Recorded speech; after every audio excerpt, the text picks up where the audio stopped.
देखिए जूरिस्प्रूडेंस आपका चल रहा था और इसमें आपका पहला जो स्कूल चल रहा है आपका नेचुरल स्कूल, यानी कि आपका प्राकृतिक या नैसर्गिक विचारधारा या आपका उच्चतर विधि भी इसे कहा जाता है। हायर ला या ईश्वरीय विधि में बताया था इसे कहा जाता है, या उच्च लौकिक विधि भी कहा जाता है। इसमें हम बता रहे थे कि ये जो विद्वान आएंगे ये बताएंगे कि नेचर के कुछ नियम होते हैं, और जब भी मनुष्य कानून बनाए उन नियमों का पालन करे और नेचर के नियम का उल्लंघन न करे। मुख्य रूप से इन विद्वानों का यही तर्क रहेगा। और लास्ट में जो वर्तमान समय में आपका आएगा, अंत में हम बताएंगे आपका तीन सिद्धांत आएगा जो इस समय नेचर का नियम है या प्राकृतिक न्याय कहा जाता है। पहला आडि अल्ट्रम पर्टम, दूसरा रूल अगेंस्ट बायस, और तीसरा रीजन डिसीजन। ये तीन वर्तमान में आएंगे। इसमें चूंकि प्राकृतिक विचारधारा प्राचीन काल से लेकर आज तक वर्तमान में अस्तित्व में है, अतः इसको पांच काल खंडों में बांटकर पढ़ा जाता है। पहला हम बताए थे प्राचीन सिद्धांत। तो अगला क्वेश्चन आपका बनता है कि किस देश में ये विचारधारा उत्पन्न हुई, तो यूनान में। और जो यूनान के फिलासफर थे उन्होंने ही इसे जन्म दिया।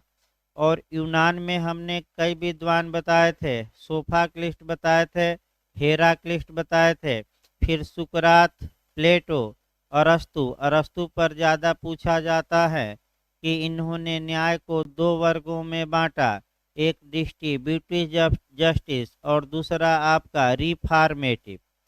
तो वितरणात्मक न्याय क्या होता है, सुधारात्मक क्या होता है, मैं लिखवा चुका हूँ। और आपका कौन किससे एक कदम आगे है ये भी याद रखिएगा। तो आपका सुकरात का जो चेला है या शिष्य है प्लेटो, तो सुकरात से एक कदम आगे, और अरस्तु प्लेटो से एक कदम आगे, ये याद रखना है। कभी काल क्रम बनाने के लिए आता है कि सही क्रम बनाइए उत्पत्ति का। तो पहले सुकरात मारेंगे, फिर प्लेटो, फिर अरस्तु, ये भी क्वेश्चन आया है ऐसा। इसके बाद आपका ये बताया गया, यानी कि प्राचीन सिद्धांत। फिर रोम बताया गया, और रोम के जो विद्वान थे वह सिसरो महोदय थे, और इन्होंने विधिशास्त्र की परिभाषा इनकी मुख्य है। और इन हाँ स्टोइक विचारधारा भाई यूनान में जन्म ली, वो भी पूछा गया है। किससे रिलेटेड है, प्राकृतिक विचारधारा से। प्रतिपादक याद रखिए जेनो, ये भी क्वेश्चन आ चुका है। और प्लेटो का एक क्वेश्चन मैं बताया था आया है कि किसका यह कथन है कि अगर विधि आज्ञा दे तो जहर भी पी लेना चाहिए। तो ये कोटेशन प्लेटो का है। अरस्तु पर जो आया है वह आपका डिस्ट्रीब्यूटिव जस्टिस आया है कि इस सिद्धांत के प्रतिपादक कौन थे। तो आपका चार विद्वान देगा, उसमें अरस्तु मारना है। तत्पश्चात आगे आपका बताया गया था कि रोम में सिसरो बताया गया, और भारत में हमने लास्ट में प्राचीन में बताया था। तो भारत में जो श्रुति है, स्मृति है, जो वेद इत्यादि हैं, ये माना जाता है कि ईश्वर के ही कथन है। इसके बाद आपका जो बताया गया था प्राचीन सिद्धांत के बाद आपका डार्क एज आता है। डार्क एज मतलब अंधयुग। अंधयुग होता क्या है, यहाँ से भी आपका क्वेश्चन बना है। देखिए दो तीन फिर हम दोहरा रहे हैं, उसके बाद आगे बढ़ा जाएगा। जहाँ तक आपका अंधयुग की बात है, डार्क एज की बात है, अब क्वेश्चन पहला बना है कि अंधयुग में कौन से वेदशास्त्री थे जो प्राकृतिक विचारधारा को बनाए हुए थे, यानी कि प्राकृतिक विचारधारा के समर्थक थे। तो तीन लोगों का नाम याद रखिए। ग्रेगोरी मैं बताया था, दूसरा एम्ब्रोस, और तीसरा संत अगस्टाइन। अब क्वेश्चन जो जे में बना है, एक तो उपर्युक्त सभी आएगा, तो उपर्युक्त सभी आपको मारना है। अगर इसमें क्वेश्चन ये दे देता है कि निम्नलिखित में से कौन सा विधिशास्त्री डार्क एज से रिलेटेड नहीं है, तो वह आपका ये 3 विद्वान रहेंगे और एक विद्वान आपका अलग रहेगा, तो वहीं जो इन तीनों से बाहर विद्वान रहे उसी को मारना है कि वह डार्क एज से रिलेटेड नहीं है। इसमें जो क्वेश्चन बना है, एक बार आपका कि अंधयुग के प्रमुख शास्त्री कौन है, तो इसमें सबसे महत्वपूर्ण आपका संत अगस्टाइन है, यानी कि ये याद रखना है। इसके बाद आपका संत अगस्टाइन कहते क्या है और इनकी विशेषता क्या है, ये भी पूछा गया है। तो संत अगस्टाइन एक ईसाई बिशप थे और आपका अलंकार शास्त्र के अध्यापक थे। इन्होंने आपका ये बताया कि जो विधि का उद्देश्य होता है वह जस्टिस स्थापित करना, अर्थात न्याय स्थापित करना। फिर ये बताते हैं कि प्रकृति के कुछ नियम हैं, जब भी मानव कानून बनाए उन नियमों का उल्लंघन न करे। इन्होंने 2 किताबें लिखी, एक स्वतंत्र इच्छा और दूसरा ईश्वर का शहर। इन्होंने ये कहा कि यदि राजधानियों से न्याय निकाल दिया जाए तो वह डकैतियों के अलावा कुछ नहीं रहेगा। ये कोटेशन आपका पूछ सकता है, तो जैसे ही डकैत उकैत का आए तो क्या मार कर आना है, आपका संत अगस्टाइन। यानी कि अगर समाज से जस्टिस क्या कर दिया जाए, बाहर कर दिया जाए, तो लोग एक दूसरे की हत्याएं करने लगेंगे। और जो प्राचीन काल में माने चल रहा था मामला टिट फॉर टैट, यानी कि जैसा को तैसा, फिर समाज कहाँ पहुंच जाएगा, प्राचीन काल में।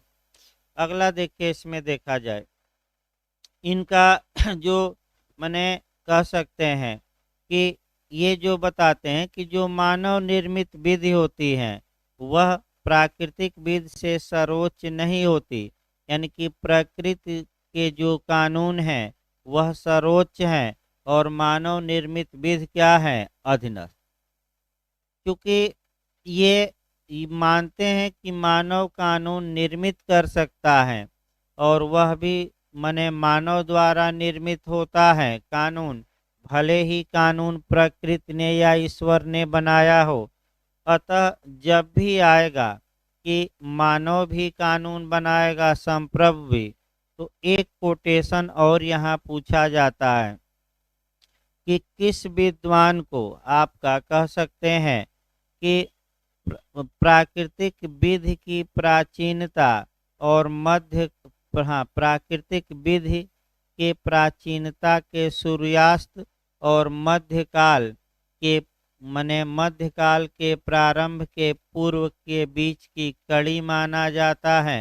यानी कि इस बीच में महत्वपूर्ण विद्वान कौन था, ये भी क्वेश्चन आ चुका है और वह थे संत अगस्टाइन। इसके बाद आते हैं पोप ग्लेशियस, ये भी पूछ सकता है। अब आगे हम पोप ग्लेशियस लगभग 500 ईसा माने 500 ईस्वी में आते हैं। इसको भी मैं बता चुका हूँ कि आपका माने 500 ईस्वी में लगभग आपका चर्च और राज्य के बीच डिस्प्यूट उत्पन्न हुआ। जो ये चर्च था, यानी कि जो ये आपका धर्म से रिलेटेड जो लोग थे, वे ये मानते थे कि ईश्वर ने हमें भेजा है आपका, हम ईश्वर के दूत हैं और जो हम कहेंगे वही जनता मानेगी, क्योंकि हमें किसने भेजा है, ईश्वर ने, तो हम किसके मैसेंजर हैं, ईश्वर के। राज्य ये कह रहा था कि जनता ने हमें चुना है, सम्राट ये कह रहा था, और जो मैं आदेश दूंगा वह आदेश जनता मानेगी, यानी कि हम बड़े तो हम बड़े। इस विवाद को सुलझाने के लिए पोप ग्लेशियस ने ये सिद्धांत पूछ सकता है, 2 शक्तियों के बीच संतुलन का सिद्धांत दिया और ये कहा कि चलिए आध्यात्मिक मामलों में चर्च बड़ा होगा और प्रशासनिक मामलों में राज्य बड़ा होगा। लेकिन इनके सिद्धांत को कोई मानने के लिए तैयार नहीं हुआ। दोनों में विवाद उत्पन्न हुआ और अंत में चर्च की हार हो गई और राजा या सम्राट या राज्य विजयी हुआ। अब जब सम्राट विजयी हो गया तो आपका धीरे धीरे सम्राट या राज्य ने जो लोगों के प्राकृतिक अधिकार थे उसको छीनना शुरू कर दिया। यहीं से कहानी भी चेंज होगी। जो विवाद प्रारंभिक तौर पे माने शुरुआती दौर में चर्च और राज्य के बीच में था, अब आते आते वह विवाद किस में कन्वर्ट हो गया? जनता और राज्य के बीच। आज भी विवाद जनता और राज्य के ही बीच हैं। जनता चाहती है कि हमें अधिक से अधिक अधिकार मिले और राज्य अधिकारों को प्रदान करने के लिए तैयार नहीं है। अतः जनता को लगातार आंदोलन करना पड़ता है कि हमारे अधिकार क्या किया जाए, दिए जाए। जैसे कि एक उदाहरण हम बता रहे हैं भारत में भी, क्योंकि जो भी सिद्धांत बताया जाए भारत में कहाँ तक वह अप्लाई होता है, अनुच्छेद सेक्शन जो भी होगा हम उसको बताते रहेंगे। सबसे अच्छा तरीका यही है। वैसे अंत में प्राकृतिक विधि के सिद्धांत भारतीय कानूनों में कहाँ तक समाहित हैं, संविधान में कहाँ समाहित हैं, ये अलग से हम बताएंगे एक दिन। मैंने पूरा एक दिन जो लेक्चर चलेगा वह इसका एप्लीकेशन भारत में कहाँ है, हर एक विचारधारा का एप्लीकेशन भारत में कहाँ है, ये लास्ट में बताया जाएगा।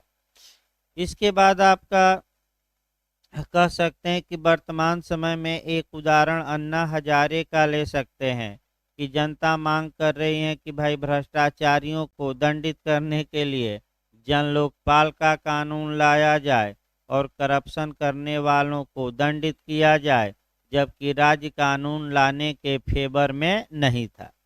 तत्पश्चात जनता के दबाव के कारण, आंदोलन के कारण लोकपाल एवं लोकायुक्त कानून बना, और लेकिन वह कानून आपका केवल हाथी का दिखाने वाला दांत बनकर रह गया है। कोई यूज आज तक ज़्यादा नहीं हुआ। आप भी देख सकते हैं भ्रष्टाचार दिन दूना रात चौगुना बढ़ रहा है। कानून बना है, लागू भी है, लेकिन उसका कोई असर दिखाई नहीं देता। तो अब आइए आगे बढ़ा जाए इसके। अब आता है मध्यकाल, मिडिल एज आता है। मध्यकाल 12वीं शताब्दी से 14वीं शताब्दी तक है और इसमें कुल मिलाकर एक विद्वान आते हैं महत्वपूर्ण, माने इन 200-300 सालों में, वह है संत थॉमस एक्विनास। इनका जो पूछा गया है कि किसने अपना सिद्धांत बाइबिल में वर्णित नियमों के अनुसार या ईसाई माने कह सकते हैं कि किसने अपना सिद्धांत बाइबिल में वर्णित नियमों के अनुसार प्रतिपादित किया या ईसाई सिद्धांत की स्थापना किसने की, ये क्वेश्चन एक बना है। तो वह क्या मारेंगे? संत थॉमस एक्विनास। इनका ये कहना है कि भाई प्राकृतिक विधि के बारे में ये कहना है कि जो उचित है वह किया जाना चाहिए और जो बुरा है उसका त्याग किया जाना चाहिए। इन्होंने विधि को 4 वर्गों में बांटा और पहला शाश्वत विधि, यानी कि यह ईश्वर की योजना है कि कैसे विश्व को चलाएंगे, ये कोई जान नहीं सकता, केवल कौन जान सकते हैं? ईश्वर। दूसरा इन्होंने कहा कि नेचुरल लॉ, प्राकृतिक विधि, ये विवेक से उत्पन्न होता है, मानव की तर्क बुद्धि क्या उचित है और क्या उचित नहीं है। तीसरा ईश्वरीय विधि, डिवाइन लॉ। डिवाइन लॉ का मतलब कि जो धर्म ग्रंथों में कानून लिखा है, जैसे बाइबिल हो गया, श्रुति स्मृति, आपका कुरान हो गया, ये इन क्या मानते हैं? Divine law. और चौथा मानव निर्मित विधि, यानी कि ऐसा कानून जो कौन बनाता है? मानव। तो मानव को कानून बनाने की आवश्यकता ही क्यों पड़ती है? इसलिए पड़ती है ताकि ये जो रोज रोज के यानी कि आपका झगड़े हैं या रोज रोज की जो समस्याएं हैं, इसका क्या किया जाए, निपटारा। यानी कि जो डेली की डेली समस्याएं उत्पन्न हो रही हैं वह प्राचीन कानूनों में या ईश्वरीय कानूनों में समस्याओं का समाधान नहीं है, तो इन समस्याओं के समाधान के लिए कौन कानून बनाता है, मानव। कल मैं उदाहरण भी आपको बताया था, और वह उदाहरण आपका मुस्लिम लॉ का बताया था कि कुरान अपरिवर्तनीय है, शाश्वत है। लेकिन अगर कोई समस्या कुरान में सॉल्व नहीं हो रही है तो सुन्ना देखा जाएगा, सुन्ना नहीं हो रहा है तो इजमा, और इजमा नहीं आपका आप अप्लाई हो रहा है तो कयास। मैंने ये आपका लेकिन महत्वपूर्ण पहला किस में खोजा जाएगा समस्या का समाधान, कुरान में। इसके बाद आइए आपका देखा जाए ये पुनर्जागरण काल, यहाँ भी आपका क्वेश्चन एक क्वेश्चन बनने का पूरा चांस रहता है। इसी को हम बता रहे थे, आपका थोड़ा बहुत भाई दोहराते भी रह जाए ताकि रिवीजन जरूरी है जूरिस्प्रूडेंस में। क्योंकि आपका कॉन्सेप्चुअल क्वेश्चन अगर आ जाता है तो तभी आप कवर करेंगे जब एकदम कॉन्सेप्ट क्लियर रहे।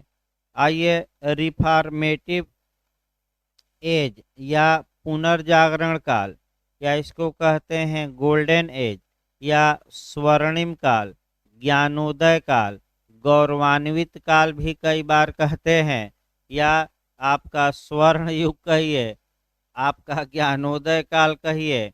ये सब शब्द हमेशा चेंज किए हैं, माने आपका कंपटीशन में जाकर साल पेपर में देखिएगा, शब्द हमेशा चेंज किया है।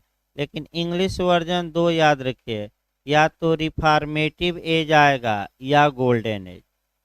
तो गोल्डन एज आपका किस माने कब था, प्राकृतिक विधि का, तो प्राचीन काल में कि मध्यकाल में कि पुनर्जागरण काल में कि आधुनिक काल में, ये क्वेश्चन बना है। तो जब भी गोल्डन एज पूछे तो आप क्या मारेंगे, पुनर्जागरण काल। अब ये जो काल है 15वीं शताब्दी से 18वीं शताब्दी तक आता है, यानी कि 15 सेंचुरी से लेकर 18 तक आता है। इसे ज्ञानोदय काल या पुनर्जागरण काल क्यों कहा जाता है? इस काल में तमाम विकास होता है। एक तो मानव की थोड़ा बुद्धि का विकास हो गया, दूसरा आध्यात्मिक विकास हुआ, थोड़ा थोड़ा अब आर्थिक विकास भी होने लगा, और मानव सोचने समझने की क्षमता मानव की बढ़ गई। तो ऐसी दशा में जो विवाद चर्च और राज्य के बीच थे, क्योंकि अब वह विवाद राज्य और जनता के बीच आ गया है, तो राज्य और जनता के बीच विवादों के निपटाने के लिए मुख्य रूप से इस आपका काल में 3 विद्वान आएंगे, और वहीं से आपका क्वेश्चन टेक्निकल बनता है। पहला विद्वान हाब्स आएगा, दूसरा लाक आएगा, और तीसरा रूसो। भाई क्रम से याद रखिएगा, हाब्स क्रम कौन सही है, पहले हाब्स, उसके बाद लाक, उसके बाद रूसो। लेकिन एक विद्वान और आते हैं, ह्यूगो ग्रोसियस। मैं बताया था कि ह्यूगो ग्रोसियस अंतर्राष्ट्रीय लॉ यानी कि इंटरनेशनल लॉ के फादर, पिता या जनक माने जाते हैं। इन्होंने अंतर्राष्ट्रीय विधि को क्या नाम दिया था, लॉ ऑफ नेशन, राष्ट्रों की विधि। तो अंतर्राष्ट्रीय विधि नामकरण किसने किया, ये भी पूछा है। मैं बताया था कल, जर्मी बेंथम। इसी तर्ज पर हमने टाट में भी बताया था, पिगन होल थ्योरी, कबूतर खाने का सिद्धांत किसने दिया था, आपका सामान्य। लेकिन इनके सिद्धांत को कबूतर खाने का सिद्धांत, कपोत गवाक्ष का सिद्धांत, पिगन होल थ्योरी किसने कहा था, नामकरण किसने किया था, बिनफील्ड ने। तो ना इसी प्रकार एक क्वेश्चन और बनता है, सेवनी ने ओकजिस्ट यानी कि लोक चेतना यानी कि नेशनल स्पिरिट यानी कि राष्ट्रीय भावना का सिद्धांत दिया। अब क्वेश्चन यहाँ ये बनता है कि किसने सेवनी के सिद्धांत को लोक चेतना का नाम दिया। तो उनका जो शिष्य पूछता आएगा, हम पढ़ाएंगे, प्राकृतिक के बाद ऐतिहासिक ही विचारधारा चलेगी। तो सेवनी का जो शिष्य पूछता था, उन्होंने ही सेवनी के सिद्धांत का नामकरण किया ओकजिस्ट या लोक चेतना। बताया जाएगा कैसे चेतना आएगी। और सेवनी का सिद्धांत काफ़ी महत्वपूर्ण है। उनके विधि के बारे में आपका जो विचार हैं काफ़ी महत्वपूर्ण होंगे। एक एक छोटी छोटी बातें बताई जाएंगी उसमें। आगे देखिए आपका, तो ह्यूगो ग्रोसियस भी हम बता चुके थे। अब आइए, ह्यूगो ग्रोसियस ने ये कहा कि अंतर्राष्ट्रीय विधि का लोग पालन क्यों करते हैं राज्य, क्योंकि अंतर्राष्ट्रीय विधि किस पर आधारित है, नेचुरल लॉ पर। और इसमें हमने कल बताया था पैक्टा संट सर्वेंडा, किसने दिया था ये सिद्धांत बाद में, एंजिलाटी ने। चलिए आगे देखिए। अब आइए आपका तीन, अब आइए फिर एक बार विवाद करा के अब शुरू किया जाए, इतना तो भाई दोहराया गया आपका। देखिए अब शुरू करना है हमें। जो गोल्डन एज में तीन विद्वान महत्वपूर्ण है, हाब्स, लाक, रूसो। पहले इनका विचार फिर जानिए। हाब्स राजा का या राज्य का समर्थन करेगा। जो ये लाक हैं ये जनता का समर्थन करेंगे। और जो ये रूसो हैं ये आपका जनता का समर्थन करेंगे और कहेंगे कि सॉवरेंटी या संप्रभुता किस में निवास करती है, जनता में। ये विल का सिद्धांत दिए हैं। तो पहले हाब्स पर देखा जाए और हाब्स क्या कहते हैं और इनके बारे में कैसे क्वेश्चन बनता है। तो थॉमस जो हाब्स हैं, इनका कार्यकाल 1588 ईस्वी से 1679 ईस्वी तक है। इनके बारे में थोड़ा समझिए। इस समय इंग्लैंड में क्या स्थिति थी, पहले ये देखना है। इस काल में इंग्लैंड में पहले स्थिति देखनी है। जहाँ तक इंग्लैंड की स्थिति की बात है, आपका इंग्लैंड में जो स्थिति थी, आपका सम्राट और संसद के बीच आपका विवाद चरमोत्कर्ष पर था। संसद कह रहे थे कि हम बड़े और सम्राट कह रहे थे कि हम बड़े। यानी कि हाब्स के काल में आपका संसद और सम्राट, यानी कि भारत में हम कह सकते हैं राष्ट्रपति और जो मंत्री परिषद हैं, इसी प्रकार इंग्लैंड में पार्लियामेंट और सम्राट के बीच विवाद चरम पर था। पार्लियामेंट कह रही थी कि हम जनता के प्रतिनिधि हैं, हम सर्वोच्च हैं। सम्राट कह रहे थे कि जो हम कहेंगे वो होगा। इसका माने इस विवाद में हाब्स भी कूदे थे और सम्राट का समर्थन किए थे। यानी कि जब पार्लियामेंट और किंग के बीच विवाद हुआ अधिकारों को लेकर, उस विवाद में हाब्स ने किसका समर्थन किया था, सम्राट का।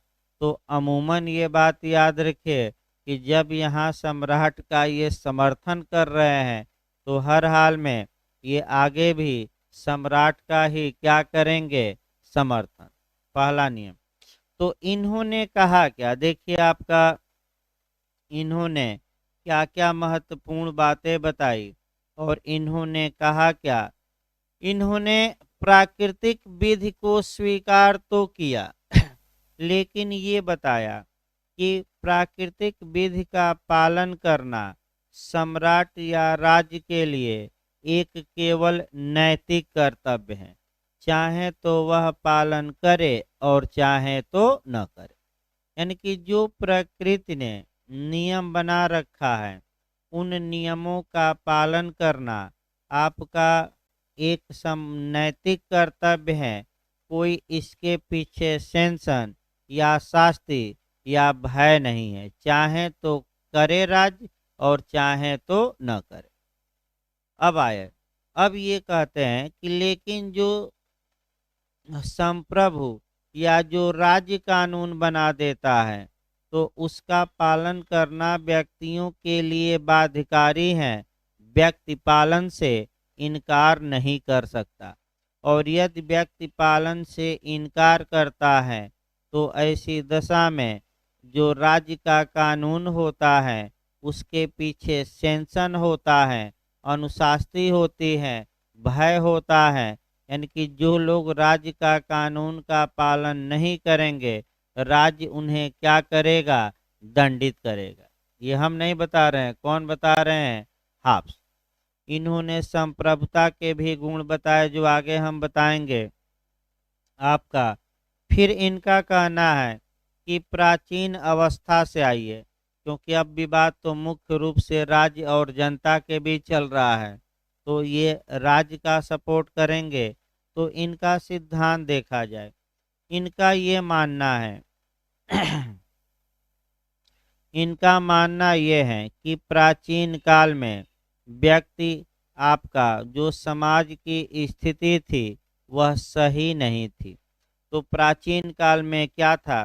तो मनुष्य आपका स्वभावतः स्वार्थी था, विद्वेषपूर्ण था और आपका कह सकते हैं आक्रामक था।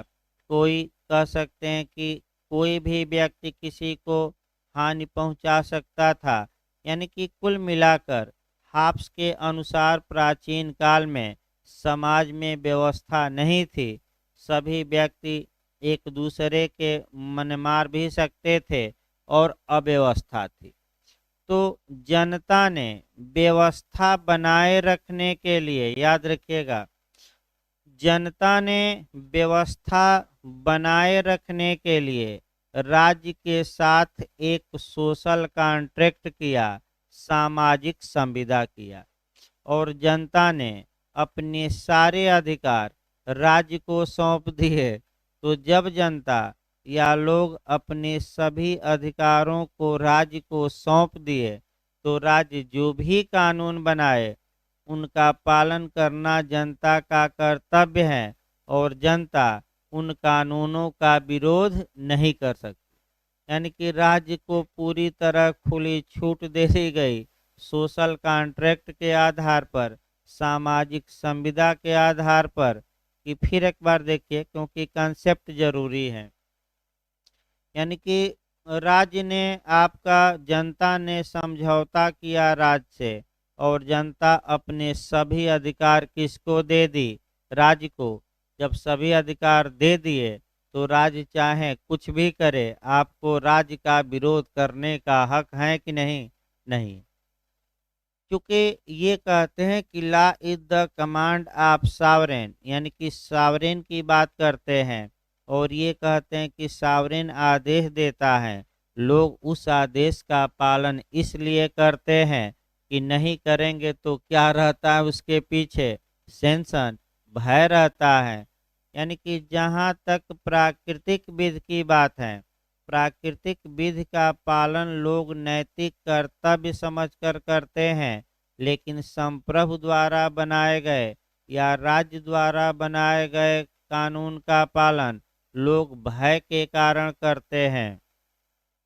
अतः ऐसी दशा में इन्हें आपका क्वेश्चन एक बनता है कि किस विद्वान को विश्लेषणात्मक विचारधारा के का पुरोगामी कहा जाता है? तो वह थॉमस हाब्स है, क्योंकि इन्होंने ही कहा कि law is the command of sovereign, विधि संप्रभु का क्या है? समादेश है।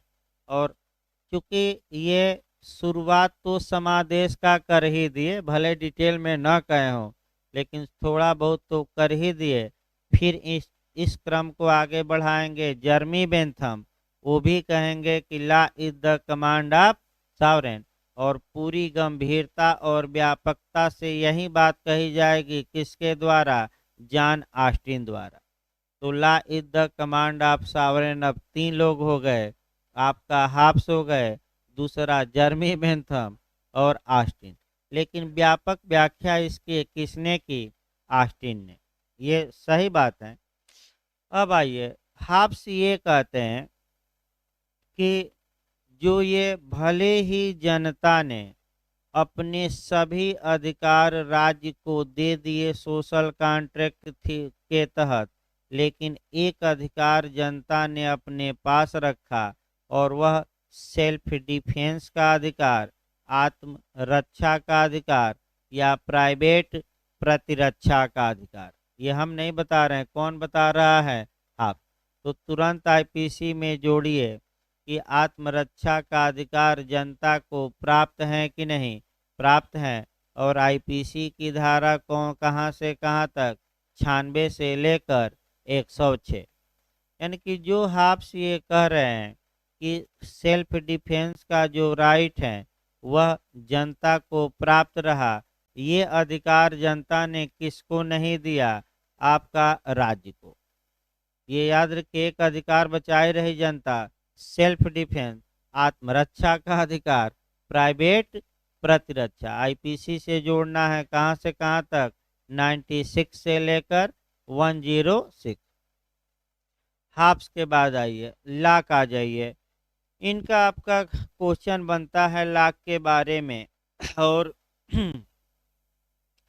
देखिए लाक के बारे में जो क्वेश्चन बना है आपका 3-4 पॉइंट बहुत महत्वपूर्ण बनता है। पहला ये बनता है कि डबल सोशल कॉन्ट्रैक्ट थ्योरी का सिद्धांत किसने दिया? ये बन चुका है क्वेश्चन। दोहरे सामाजिक समझौते का सिद्धांत। देखिए सामाजिक समझौते का सिद्धांत 3 विद्वान देते हैं, हम लिखवा देंगे। एक हाफ्स भी देते हैं और कहते हैं कि जनता ने राज्य के साथ कॉन्ट्रैक्ट किया और अपने सभी अधिकार सौंप दिए राज्य को, लेकिन केवल एक अधिकार रखी जनता, वह कौन सा है? Right to self defence. John Locke कहते हैं कि एक समझौता नहीं हुआ, 2 समझौते हुए। इसीलिए इनका क्वेश्चन बना है 2-3 बार कि कौन दोहरे सामाजिक समझौते से संबंधित हैं या किस विद्वान ने डबल सोशल कॉन्ट्रैक्ट थ्योरी का सिद्धांत दिया। तो जॉन लॉक मार कर आइए, ये थोड़ा कम मिलता है, यानी कि इसको थोड़ा समझना पड़ेगा। अब देखिए जॉन लॉक क्या कहते हैं। जॉन लॉक ये कहते हैं मुख्य रूप से कि संविदा सोशल कॉन्ट्रैक्ट के पहले समाज में शांति थी, लेकिन समाज संगठित नहीं था। अतः ऐसी दशा में व्यक्तियों ने 2 समझौता किया। पहला समझौता व्यक्तियों ने आपस में ही किया और एक जगह कंसोलिडेट हुए मतलब कि एक ही थाली के चट्टे बट्टे बन गए, यानी कि एक जगह अपने को क्या किए? एकत्रित। तो इनके अनुसार पहला समझौता किसके बीच हुआ? कॉन्ट्रैक्ट किसके बीच हुआ? करार व्यक्तियों के बीच।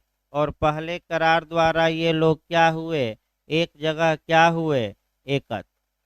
इसके बाद जब एक जगह एकत्र हो गए लोग, तो दूसरा जो समझौता होता है वह राज्य और किसके बीच होता है? जनता। यानी कि इंग्लैंड में कह सकते हैं सम्राट और आम लोगों के बीच, यानी कि राज्य सम्राट कहिए और जनता।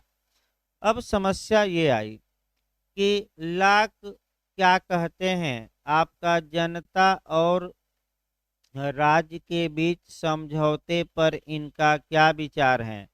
तो ये मानते थे कि जनता ने राज्य को अपने अधिकारों को सौंपा समझौता करके, लेकिन राज्य केवल और केवल उस अधिकारों का ट्रस्टी है, न्यासी है, उन अधिकारों का हनन नहीं कर सकता। इसका मतलब ये हुआ अब पहले न्यास देखना पड़ेगा, यानी कि ट्रस्टी देखना पड़ेगा कि ट्रस्टी कौन होता है, और तब हम बताएंगे कि जनता ने अपने अधिकार राज्य को सौंपा, लेकिन राज्य को उसका केवल क्या बनाया? न्यासी। तो न्यासी करता क्या है? देखिए एक बार न्यासी। अब एक बैंक वाला उदाहरण लिया जाए तब सही रहेगा। मान लीजिए कि आपने पैसा बैंक में जमा किया, तो न्यास या ट्रस्ट का मतलब ये होता है बिलीव करना, विश्वास करना। यानी कि जहाँ की एक व्यक्ति दूसरे पर विश्वास करके कोई संपत्ति देता है या धन देता है और दूसरा व्यक्ति विश्वासघात अगर कर दे, तो वह न्यास भंग, विश्वास भंग अमानत में खयानत कहिए या आपका गबन कहा जाता है। तो अब समस्या आई कि आपने बैंक में धन जमा किया, तो बैंक पर विश्वास किया कि वह धन सुरक्षित रखेगा कि लेकर भाग जाएगा, सुरक्षित रखेगा। तो सेम उसी प्रकार क्या गबन कर देगा धन का, सेम उसी प्रकार समझिए। जॉन लॉक ये कहते हैं कि जनता और राज्य में जो दूसरा समझौता हुआ, सोशल कॉन्ट्रैक्ट, भाई दो समझौते हुए मैं बताया हूँ। तो जनता ने राज्य को अपने अधिकार सौंपे, लेकिन राज्य केवल इन अधिकारों का ट्रस्टी है। ट्रस्टी मतलब कि केवल इन अधिकारों को संरक्षित करने के लिए सौंपा गया। राज्य इन अधिकारों का हनन नहीं कर सकता, इन अधिकारों का गबन नहीं कर सकता, उल्लंघन नहीं कर सकता। राज्य का केवल यही कर्तव्य है कि जनता के अधिकारों की रक्षा करे, उसे प्रश्रय दे, उसे संरक्षित करे, न कि जनता के अधिकारों के आधार पर जनता का शोषण करे। यानी कि कुल मिलाकर जनता ने राज्य पर बिलीव किया, अपने अधिकार सौंपे। राज्य एक केवल ट्रस्टी है, न्यासी है, वह अधिकारों का हनन जनता के कर नहीं सकता। ये पार्लियामेंट्री सिस्टम के जनक भी माने जाते हैं। संसदीय शासन प्रणाली के जनक कौन है, ये भी आपका क्वेश्चन बनता है। जीएस में भी बन सकता है, जूरिस्प्रूडेंस में भी, संविधान में भी। तीनों एंगल से आपको देखना है कि पार्लियामेंट्री सिस्टम या संसदीय शासन प्रणाली के जनक कौन माने जाते हैं, या किसने इस बात का समर्थन किया कि संसदीय शासन प्रणाली अपनाई जानी चाहिए। तो सर्व किसने किया, लॉक ने। अब पार्लियामेंट्री सिस्टम क्या है, थोड़ा ये समझने का प्रयास करिए। देखिए पार्लियामेंट्री सिस्टम में होता क्या है, जो आपका शासन होता है वह शक्तियां दो वर्गों में बटी रहती हैं शासन की। एक एक्चुअल ऐसा व्यक्ति होता है जो वास्तव में उस शक्ति का प्रयोग करता है, और दूसरा ऐसा व्यक्ति होता है जिसके नाम में तो शक्तियां होती हैं लेकिन वह वास्तव में प्रयोग नहीं करता। यानी कि एक फॉर्मल प्रधान या सर्वोच्च कहिए, यानी कि एक औपचारिक प्रधान होता है और एक वास्तविक प्रधान। औपचारिक प्रधान जो है भारत में राष्ट्रपति है, और वास्तविक प्रधान कौन है, मंत्रिपरिषद। राष्ट्रपति जब भी कार्य करे मंत्रिपरिषद की सलाह और क्या करेगा, सहायता से। तो जॉन लॉक भी इंग्लैंड में यही कह रहे थे कि आप राजा हैं, सम्राट हैं, लेकिन पार्लियामेंट्री सिस्टम ये है कि आप जो संसद हैं और मंत्रिपरिषद हैं संसद की, उसके द्वारा लिए गए फैसलों को मानने के लिए आप क्या हैं, बाध्य। आप बाध्य हैं। यही तो पार्लियामेंट्री सिस्टम है कि कैबिनेट ने कोई फैसला लिया, राष्ट्रपति के पास भेजा, तो सामान्यतः यही है कि राष्ट्रपति उस फैसले को मानने के लिए क्या है, बाउंड है। अभी आपका संविधान में पार्लियामेंट्री सिस्टम बताया भी जाएगा डिटेल में, और कहाँ से उत्पन्न हुआ, कौन सा अनुच्छेद इसका आधारशिला है। तो दो अनुच्छेदों पर विवाद है भारत में, एक अनुच्छेद 74 का क्लाज 1 और दूसरा 75 का क्लाज 3।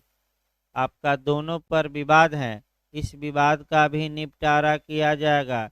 4-5 बार ये क्वेश्चन बन चुका है कि भारत में पार्लियामेंट्री सिस्टम का क्रोड, आधारशिला या बेस कौन सा अनुच्छेद है, तो आगे हम बताएंगे संविधान में। फिर एक बार बैक होइए।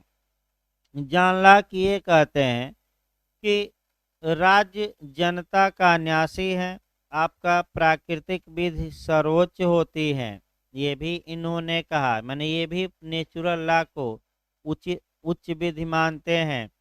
इन्होंने जो मुख्य रूप से कहा कि प्राकृतिक विधि सभी लोगों पर समान रूप से लागू होती है, चाहे वो जनता हो या शासक हो। इसका मतलब ये हुआ कि जो नेचर के नियम हैं, उन नियमों का उल्लंघन न तो जनता कर सकती है और न ही आपका सम्राट या राजा कर सकते हैं, क्योंकि ये नियम दोनों लोगों पर क्या होते हैं, इक्वल रूप से लागू। ये नियम शाश्वत हैं, शाश्वत यानी कि परपिचुअल हैं, परपिचुअल माने हमेशा रहने वाले हैं, और इन नियमों से दोनों बाध्य होते हैं। इसमें आपका अगला देखिए, इनका महत्वपूर्ण ये है कि राज्य का कार्य क्या है। तो अधिकारों और स्वतंत्रताओं का हनन करना राज्य का कार्य है कि रक्षा करना। इतना पढ़ाने के बाद बताइए तो क्या करना। हाँ, अब अगला नियम आइए इनका। इन्होंने ये कहा कि जनता ने राज्य से जो दो माने कह सकते हैं कि समझौता किया, जनता ने अपने राइट स्टेट को सौंप दिया, लेकिन 3 अधिकार ऐसे थे जिसे जनता ने नहीं सौंपा, और 3 अधिकार जनता अपने पास बनाए रखी। फिर एक बार समझिए। अब थोड़ा हाब्स में आइए। हाब्स ने किस अधिकार की बात की कि जनता ने राज्य को नहीं सौंपा। ये जनता के पास ही अधिकार बना हुआ था। कौन सा अधिकार हाब्स बताया गया, राइट टू प्राइवेट डिफेंस। लेकिन लॉक आपका थोड़ा बहुत व्यापक जाएंगे कि जनता ने राज्य को अपने अधिकार सौंपे, लेकिन 3 अधिकारों को जनता ने राज्य को नहीं सौंपा। वे 3 अधिकार जनता अपने पास रखी, यानी कि सोशल कॉन्ट्रैक्ट से ये तीनों अधिकार कहाँ चले गए, बाहर। तो कौन कौन से ऐसे अधिकार हैं, अब देखिए एक एक अधिकारों को। पहले आजीविका का अधिकार, अब संविधान में जोड़ते रहिए थोड़ा। जीविकोपार्जन का अधिकार, आजीविका का अधिकार, तो बताइए कारोबार करके और अपना मने कह सकते हैं कि जीविका चलाने का अधिकार, क्या ये मूल अधिकार है कि नहीं। तो कौन सा केस है कि जिसमें कि फंडामेंटल राइट माना गया, आपका ओलेगा टेलिस, याद रखिए कौन सा केस है। तो जीविकोपार्जन का अधिकार वर्तमान में हमारे संविधान के किस आर्टिकल में वेस्टेड है, आर्टिकल 21। दूसरा देखिए, तो पहला कौन सा अधिकार जनता ने नहीं सौंपा, आजीविका। दूसरा देखिए स्वतंत्रता का अधिकार, राइट टू फ्रीडम, यानी कि लॉक के अनुसार स्वतंत्रता का अधिकार जनता ने राज्य को नहीं सौंपा। तो आप राइट टू फ्रीडम थोड़ा संविधान में जोड़ते रहिए। स्वतंत्रता का अधिकार किस आर्टिकल से किस आर्टिकल तक में है, 19 से लेकर कहाँ तक, 22।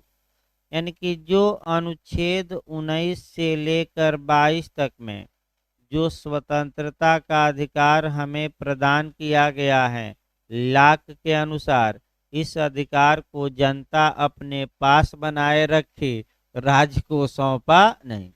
और तीसरा राइट टू प्रॉपर्टी, संपत्ति का अधिकार। अब आइए संपत्ति के अधिकार, यानी कि संपत्ति के अधिकार को भी जनता ने लॉक के अनुसार राज्य को नहीं सौंपा। ये अधिकार क्या की जनता अपने पास बनाए रखी। तो भारत में अब जोड़िए भाई, संविधान में जोड़िए right to property. Right to property के लिए अनुच्छेद 19(1)(f) यानी कि एफ बना था, संपत्ति की स्वतंत्रता का अधिकार एक मूल अधिकार माना गया था। इसके बाद अनुच्छेद 31 बना था, 31, जहाँ की संपत्ति का अर्जन करना, बयान करना, होल्ड करना एक फंडामेंटल राइट बनाया गया था। लेकिन चूंकि समाजवाद को भारत में लागू करना मैंने शुरुआत मूल संविधान में ये था, यानी कि जो लाक ये कहते हैं कि तीन संपत्ति का अधिकार भी आपका स्टेट को नहीं सौंपा गया समझौते द्वारा, ये सही बात है कि हमारे मूल संविधान में ये अधिकार जनता को क्या था प्राप्त। लेकिन प्रथम संविधान संशोधन 1951 द्वारा इस अधिकार को कम किया गया, यानी कि अनुच्छेद 31A इत्यादि जोड़ दिए गए और प्रथम अनुसूची जोड़ी नहीं 9वीं अनुसूची जोड़ी गई और इस अधिकार पर थोड़ा क्या किया गया कंट्रोल। और 44वें संविधान संशोधन अधिनियम 1978 द्वारा न बांस रहेगी न बांसुरी बजेगी, तो अनुच्छेद 19(1)(f) क्या कर दिया गया पूरी तरह, यानी कि जो लाख जनता का हित देख रहा था, अगर हम भारत में देखें तो लाख के विपरीत भी सरकार ने कार्य किया और संपत्ति के अधिकार को पूरी तरह क्या कर लिया समाप्त कर दिया। अब ये फंडामेंटल राइट नहीं रहा, आपकी प्रॉपर्टी जब चाहे सरकार मुआवजा देकर क्या कर सकती है छीन सकती हैं। भ्रम है कि हम स्वामी हैं, सरकार स्वामी है, जब चाहे तब क्या कर सकती हैं छीन ही रही हैं। तमाम बिल्डिंगें शहर में देखिए गिरा दी गई रोड के किनारे, कोई कुछ नहीं कर पाएगा। जहां आप पढ़ रहे हैं ये भी आपका मैंने कह सकते हैं कि कब गिर जाए कोई भरोसा नहीं है, यानी कि आपका बस नाली रुकी है, आप देख ही रहे हैं दोनों तरफ से नाली बन ही गई है, दीवार तोड़ना है। अब दीवार कब टूटती है क्या करती है सरकार वो अलग बात है, लेकिन आपका इसीलिए अभी बना नहीं, नहीं तो ये भाई स्थान है कि अरबों की संपत्ति है, माने ये स्थान आपका अरबों की करोड़ों की संपत्ति है। अब तक यहाँ माल और क्या क्या नहीं बन गया रहता, लेकिन विवाद के कारण आज तक स्टेटस क्यों में है, यानी कि जैसे है वैसे ही क्या होगा रहेगा। तो अगला देखिए जॉन लॉक का विचार हमने बताया, और जॉन लॉक का अब आइए जॉन लॉक के बाद आते हैं तीसरे विद्वान जीन जैक्स रूसो। ये जनेवा में जन्म लिए थे और इन्होंने तीन चार बातें बताई। अब क्या क्या बातें बताई उन्हीं बातों को आपका कह सकते हैं कि देखना है। इन्होंने पहली बात ये बताई कि जो सॉवरेंटी होती है, जो संप्रभुता होती है, वह आपका पीपुल यानी कि जनता में निहित होती है। यानी कि संप्रभु कौन है, तो रूसो ने कहा कि संप्रभु जनता होती है। अब इसको तुरंत भारत में भी जोड़ते रहिएगा। किस केस में कहा गया कि संप्रभुता सॉवरेंटी जनता में निवास करती है? पहला क्वेश्चन तो आपका ये बनता है, तो एसपी गुप्ता बनाम यूनियन ऑफ इंडिया। भारत में भी लगातार हम जोड़ रहे हैं। अब आपका किस केस में कहा गया भारत में कि संप्रभुता जनता में निवास करती है, तो SP Gupta versus union of India. वैसे एसपी गुप्ता का जो केस है किसी भी मॉडल से एक क्वेश्चन बनने का पूरा चांस रहता है। मैं सभी मॉडल यहाँ बता रहा हूँ कोरिलेट करके। 2018 जे में एसपी गुप्ता का केस बन चुका है। बना ये था कि किस मामले में 7 जजों की पीठ की स्थापना की गई थी, या किस मामले में 7 जजों ने मिलकर फैसला सुनाया था।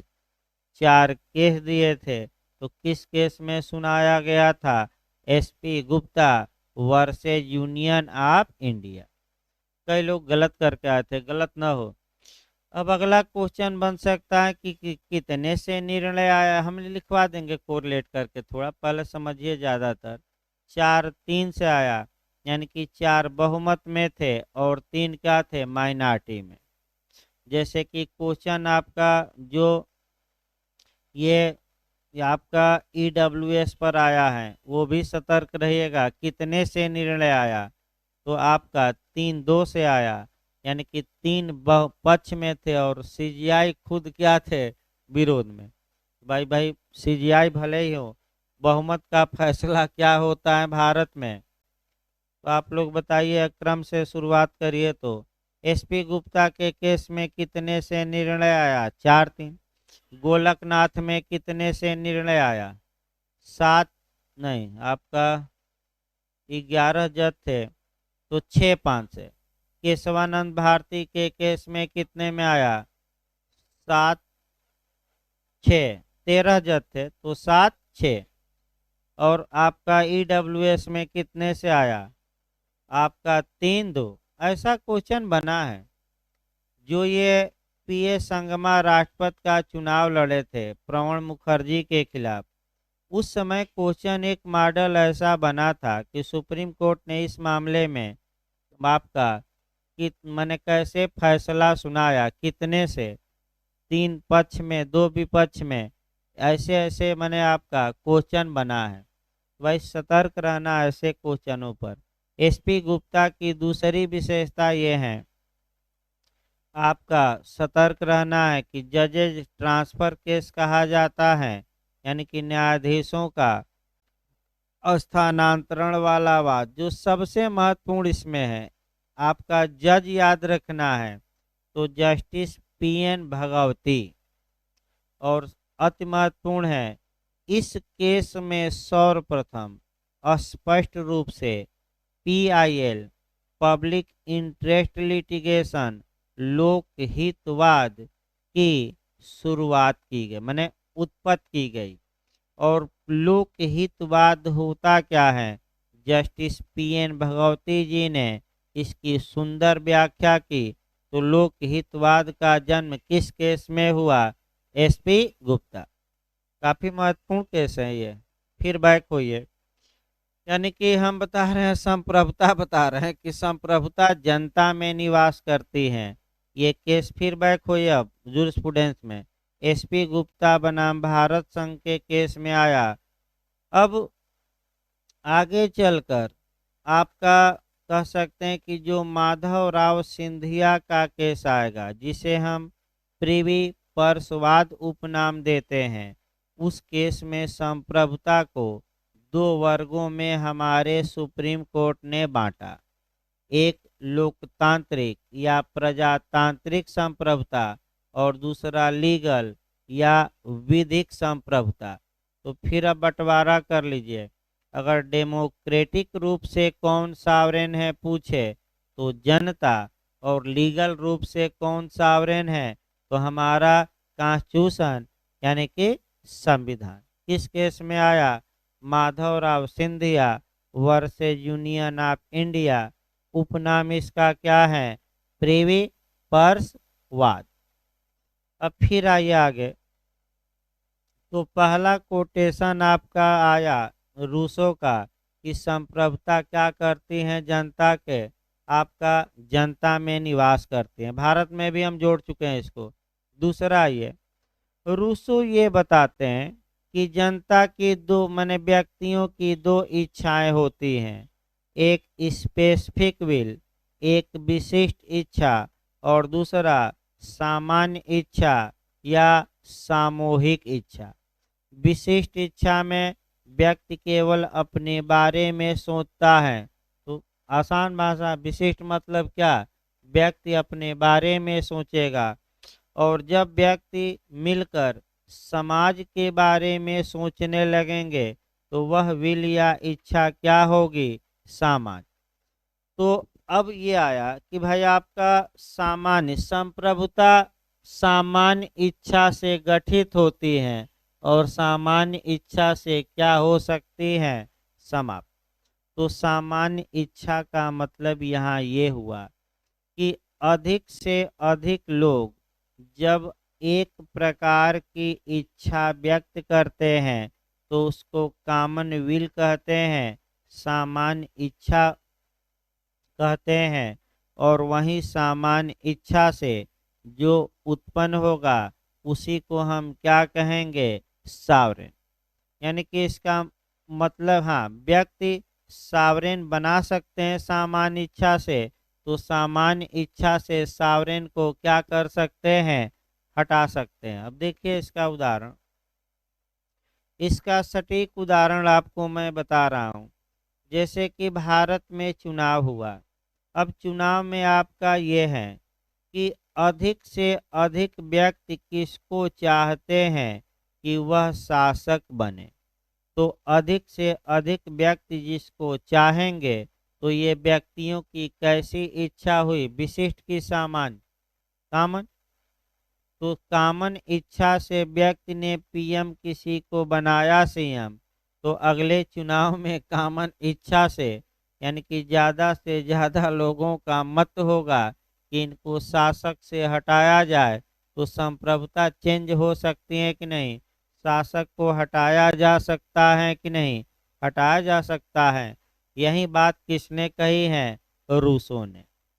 तो रूसो ये कहते हैं कि सामान्य जो इच्छा है उसके 5 पहलू होते हैं, 5 लक्षण होते हैं। ये सामान्य इच्छा लोकहित पर आधारित होती है, यानी कि लोक कल्याण पर आधारित होती है। और इसके कितने लक्षण होते हैं, 5। देखिए, पहला नैतिक, दूसरा अविभाज्य, इसका संप्रभुता का विभाजन संभव नहीं है। तीसरा क्षणिक, यानी कि कुछ समय के लिए होगी, हो सकता है कि 5 साल बाद चुनाव आए तो लोगों का विचार क्या हो जाए, बदल जाए। तर्क संगत, और अंतिम आपका कह सकते हैं कि अवचेतना, यानी कि कुल मिलाकर ये कम चांस है आपका। बस ये पूछा जाता है कि किसने अपना सिद्धांत इच्छा पर आधारित किया, रूसो ने। किसने कहा कि संप्रभुता जनता में निवास करती है, तो आपका रूसो मार कर आएंगे। किसने कहा कि सामान्य इच्छा से संप्रभुता बन सकती है, बिगड़ सकती है, रूसो ने। यानी कि इनका कुल मिलाकर ये मानना था कि व्यक्तियों जो समाज में अधिक से अधिक व्यक्ति जिसे चाहेंगे वही उन पर शासन करेगा। और आपका और व्यक्ति जिसको चाहे उसको हटा दे और जिसको चाहे उसको बैठा दे। एक उदाहरण आपका अन्ना हजारे का देख सकते हैं। अन्ना हजारे जब जन लोकपाल का आंदोलन कर रहे थे, पूरे विश्व में उसके बाद आंदोलन हुआ, मैं बता दूं। यानी कि जो अन्ना हजारे का आंदोलन था, इस आंदोलन की छाप पूरे विश्व में पड़ी और तमाम देशों में सरकारें चेंज हो गई। अगर इतिहास आप देखें, जब ये जन लोकपाल के लिए आंदोलन कर रहे थे, तमाम देशों में सरकारें बिगड़ गई, बन भी गई। तो इन्होंने ये कहा कि ये जो जनता बैठी है ये मास्टर या मालिक है, और ये जो संसद में सांसद सदस्य बैठे हैं, पीएम बैठे हैं, जो ये मंत्री बैठे हैं, ये सेवक हैं, नौकर हैं। तो आपका कई सांसद आपका मने अन्ना हजारे को पागल और क्या क्या कह दिए, सही बात कही है तो लोगों को बुरा ही लगता है। जैसे कि पहली बार एक ने कहा कि पृथ्वी गोल है, तो वहाँ के राजा ने कहा कि ये पागल हो गया, फांसी पर चढ़ा दिया गया था। लेकिन बाद में वही आया कि पृथ्वी क्या है, गोल। तो आपका शुरुआती दौर में लोगों को बातें अच्छी नहीं लगती, लेकिन बाद में वही बातें क्या निकलती हैं, सत्य भी निकल जाती हैं। तो आगे देखिए, इसमें आपका जहाँ तक कह सकते हैं कि ये बताया गया आपका कि क्या पूछा जा सकता है क्या नहीं। अब आइए 19वीं शताब्दी देखा जाए। जहाँ तक 19वीं शताब्दी की बात है, 19वीं शताब्दी प्राकृतिक विधि की डिमोशन काल था। डिमोशन काल मतलब अवनति काल, अवनति काल मतलब फिर गर्त में चली गई, यानी कि फिर 100 और 150 साल तक ये कहाँ रही, गर्त में। क्यों? क्योंकि इस दौरान आपका कह सकते हैं कि तमाम राज्यों में युद्ध हुए, तमाम घटनाएं हुई और राज्य अब शक्तिशाली होकर युद्ध करने लगे और कोई प्राकृतिक विधि को ज़्यादा पूछने वाला। लेकिन फिर 20वीं शताब्दी आई और 20वीं शताब्दी में ये माना फिर एक बार, यानी कि प्राकृतिक विधि फिर एक बार नए रूप में आई। और नए रूप में आई तो कुछ विद्वान आए। अब प्राकृतिक विधि का जो रूप था, स्वरूप था, वह चेंज हो गया। तो क्वेश्चन यहाँ ये बनता है आपका कि natural law with variable contents, यानी कि आपका परिवर्तीय अवयवी प्राकृतिक विधि का सिद्धांत किसने दिया? तो ये स्टेमलर महोदय दिए हैं। इंग्लिश वर्जन याद रखिए, हिंदी में थोड़ा चेंज करता है भाई। इंग्लिश वर्जन हम लिखवा देंगे। फिर एक बार देखिए, natural law with variable contents, यानी कि ये सिद्धांत स्टेमलर ने दिया। और 20वीं शताब्दी में जो सबसे महत्वपूर्ण विद्वान आएंगे वो कौन रहेंगे? स्टेमलर। स्टेमलर देखिए, 20वीं शताब्दी में जो विद्वान आएंगे उनका ये मानना होगा कि प्राकृतिक विधि के जो नियम हैं समय और स्थान के अनुसार परिवर्तित होते रहते हैं। यानी कि यह विधि भी स्थिर नहीं है बल्कि क्या है? परिवर्तनशील है। और समय और स्थान के अनुसार इसमें क्या आता है? परिवर्तन आता है।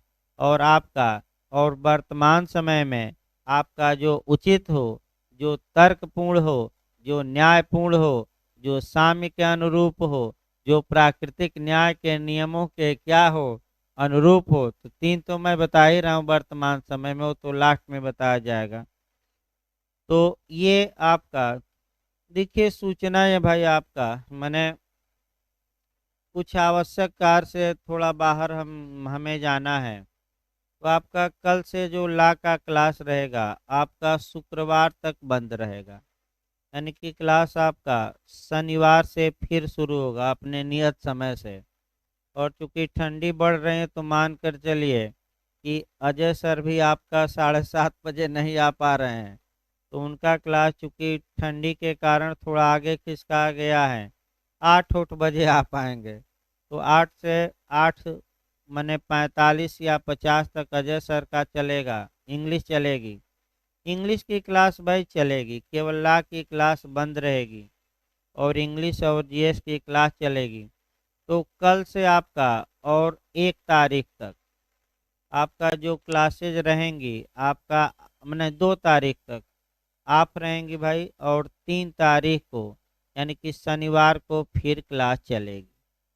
और इस बार हम संडे को भी एक्स्ट्रा क्लास ले लेंगे ताकि भाई वैकेंसी की जहाँ तक बात है, जो सूचनाएं आ रही हैं, हो सकता है फरवरी लास्ट तक एग्ज़ाम कराने की आयोग मूड में है अगर इधर वैकेंसी आ गई तो भाई अर्जेंट काम है आपका, इसलिए जाना पड़ रहा है। नहीं तो भाई हम वैसे भी कम ही जाते हैं, इधर उधर कहीं फंक्शन में भी नहीं जाते ज़्यादा, ताकि नुकसान किसी का ना हो। यही कारण है कि आपका तमाम लोग गुण गाते हैं और तमाम लोग, यानी कि लास्ट तक मैं साथ नहीं छोड़ता, एकदम लास्ट दिन तक मैं पढ़ाता हूँ। एक दिन पहले जो पढ़ा दिया जाता है इतिहास गवा रहा है, चाहे यूपी एपीओ हो, चाहे बिहार जे या बिहार एपीओ। 10-12 क्वेश्चन निश्चित तौर पे लोग बताते हैं कि आपके लास्ट जो 3-4 दिन के लेक्चर रहते हैं उसी में पूछे जाते हैं। तो अभी आपका